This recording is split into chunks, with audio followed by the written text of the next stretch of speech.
Hi అండి, good morning. బాగున్నారా? నేనైతే చాలా బాగున్నాను.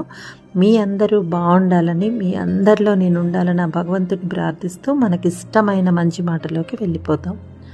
మనలో చాలామందికి కోపం చాలా ఈజీగా వచ్చేస్తుంది. తన కోపమే తన శత్రువు. దీన్ని కంట్రోల్ చేసుకోగలిగితే చాలా నష్టాలను మనం నివారించవచ్చు.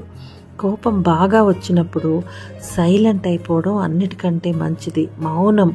కాసేపటికి మనకి ఆ కోపం తీవ్రత అనేది తగ్గిపోతుంది. లేకపోతే ఆవేశంలో మనం ఏం మాట్లాడతామో మనకే తెలీదు.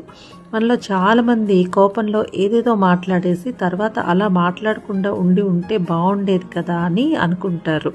అందుకే మాట్లాడే ముందు 1కి 10 సార్లు ఆలోచిస్తే తర్వాత బాధపడాల్సిన అవసరమే ఉండదు. మనకి బాగా కోపం వచ్చినప్పుడు డైవర్ట్ చేసుకోవాలి, నవ్వడానికి మార్గాలను వెతుక్కోవాలి, అంతే.